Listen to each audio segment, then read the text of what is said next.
کاری چێکردنا لاندکا یەک جوان کارێ هەری کەڤنارە di dîroka milata de û gelek mirovan ev kar kiriye û yek jwana bavê Seîd û piştî penaberiya wî li kampa Domîz bavê Seîd dîse dest bi karê çêkirina landik û saza kiriye gorojana di destpêka sibihê de ji mala xwe qisa dikana xwe ya piçûk li nava kampa Domîz dike û dest bi karê xwe dike bavê Seîd xelkê bajarê Girdahola yê bi ser bajarokê Tirbespiyê ve û piraniya jiyana xwe li Şamê paytexta Sûriyê derbas kiriye پشتی بوێرن سووریێ پەنابەر بوو لە هەرێما کوردستانê û li kampa Domîz niştecî dibe.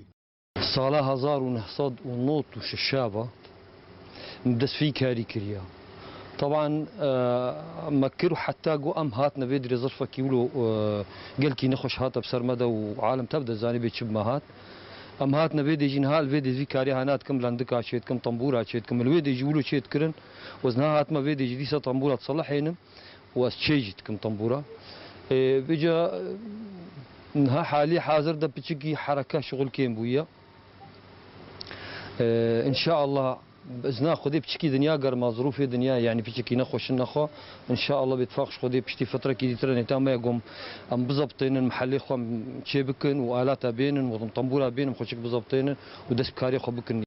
بابي سعيد نتني كاري چيكرنا لاندكا دكي بله هجمارك جزاروكن كامپا دوميز ودقل هما هنگيا رخراوني دولتي وان زاروكا فيري كاري شانوا كردي دكي وبجدار بود چند اهنگا ده لكامپا دوميز وهر وهستران اوازا جي دبيجي ما دورك دو بكرن خرجنجي مسرح وتمثيل وطبعا اللي خصنا طنبوري ما خلاص كريه وان شاء الله نهاني اهتم جار كدي تراجي ام زاروك ندي ترا ببينن باريكاريا طبعا منظمه اي ار سي باريكاري مره كرجه داما جاميرا وام منظمه دنا ام كاري خوي فني جيتكن يعني ام زاروك هذا علمنا طنبوري مسرح وتمثيل بس مشكله ما بنيتها وقتي اسخل قيمه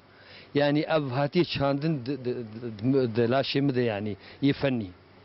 از نكار يعني ولا وزن هذه كاري نجاريه جتكم طنبوره واصلحين بس كاري فني مسرح وموسيقى وتمثيل دمتها هذه يعني لا شيء مده هاتي شاندن از نكار مخ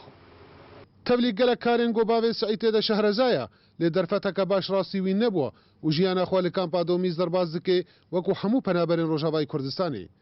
جه کامپا دومیز جمیل اوسی آرک